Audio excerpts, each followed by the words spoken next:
Assalamualaikum warahmatullahi wabarakatuh. Perkenalkan, nama saya Egy Agustian dengan NIM D1C121056. Baiklah, di sini saya akan menjelaskan momen inersia. Momen inersia sama dengan ukuran kelembapan suatu benda untuk berotasi terhadap porosnya. Dalam gerak rotasi, massa benda tegar dikenal dengan julukan momen inersia alias MI. Momen inersia dalam gerakan rotasi mirip dengan massa dalam gerak lurus. Kalau massa dalam gerak lurus menyatakan ukuran kemampuan benda untuk mempertahankan kecepatan linear. Kecepatan linear sama dengan kecepatan gerakan benda pada lintas lurus. Maka momen inersia dalam gerakan rotasi menyatakan ukuran kemampuan benda untuk mempertahankan kecepatan sudut. Kecepatan sudut sama dengan kecepatan gerakan benda ketika melakukan gerakan rotasi. Disebut sudut karena dalam gerak rotasi, benda bergerak mengintari sudut. Makin besar momen inersia suatu benda, semakin sulit membuat benda itu berputar alias berrotasi. Sebaliknya, benda yang berputar juga sulit dihentikan jika momen inersia besar. Rumus I sama dengan M kali R pangkat 2. Keterangan rumus I sama dengan momen inersia kilogram M pangkat 2. M sama dengan massa partikel kilogram. R sama dengan jari-jari rotasi M. Rumus di atas menunjukkan bahwa momen inersia mempunyai titik partikel, yakni massa M, yang melakukan gerakan rotasi pada sumbu jari-jari R. Jadi, momen inersia dapat ditunjukkan dengan hasil perkalian massa partikel dengan jarak partikel kuadrat menuju sumbu putaran jari-jari R. Momen inersia partikel. Konsep partikel ini yang kita gunakan dalam membahas gerak benda pada topik kinematika, gerak lurus, gerak parabola, gerak melingkar, dan dinamika. Hukum Newton, jadi benda-benda dianggap seperti partikel. Konsep partikel itu benda dengan konsep benda tegar. Dalam gerak lurus dan gerak parabola, misalnya kita menganggap benda sebagai partikel, karena ketika bergerak, setiap pembagian benda itu memiliki kecepatan, maksudnya kecepatan linear sama.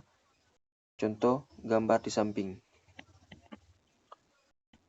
Ketika sebuah benda melakukan gerak rotasi, kecepatan linear setiap bagian benda yang ada di dekat sumbu rotasi bergerak lebih pelan, kecepatan linear kecil, sedangkan bagian benda yang di tepi bergerak lebih cepat, kecepatan linear lebih besar. Jadi, kita tidak bisa menganggap benda sebagai partikel, karena kecepatan linear setiap bagian benda berbeda-beda ketika ia berotasi. Kecepatan sudut semua bagian benda itu sama. Secara matematis, momen inersial partikel dirumuskan sebagai berikut. I sama dengan M kali R pangkat 2. Keterangan, I sama dengan momen inersia, M sama dengan massa partikel, R sama dengan jarak partikel dari sumbu rotasi. Contoh soal. Sebuah partikel bermassa 2 kg diikatkan pada seutas tali yang panjangnya 0, meter. Lihat gambar di bawah ini. Beberapa momen inersia partikel tersebut jika diputar. Panduan jawaban. Contoh.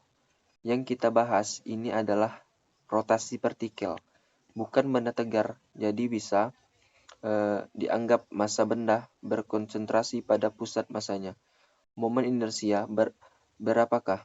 I sama dengan mr pangkat 2. I sama dengan 2 kg 0,5 meter pangkat 2. I sama dengan 0,5 kg M pangkat 2. Momen inersia benda tegar. Momen inersia benda tegar sama dengan jumlah total momen inersia partikel penyusun benda. I sama dengan sigma mr pangkat 2, I sama dengan mr1 pangkat 2 tambah mr2 pangkat 2 tambah mr3 pangkat 3 tambah mra pangkat 2. Sigma sama dengan jumlah. Lanjutan. Benda tegar bisa kita anggap tersusun dari banyak partikel yang tersebar di seluruh bagian benda itu.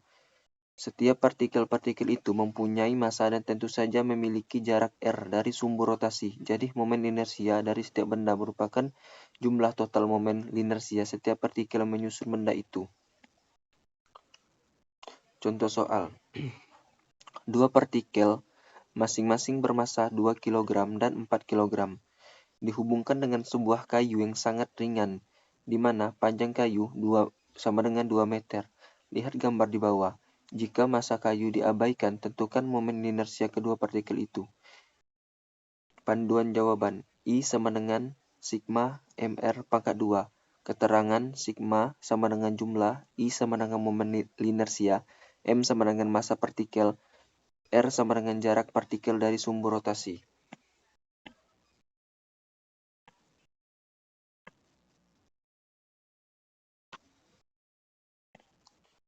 Baiklah, sekian dari saya, Egi Agustian dengan NIM D1C1210556. Saya akhiri. Wassalamualaikum warahmatullahi wabarakatuh.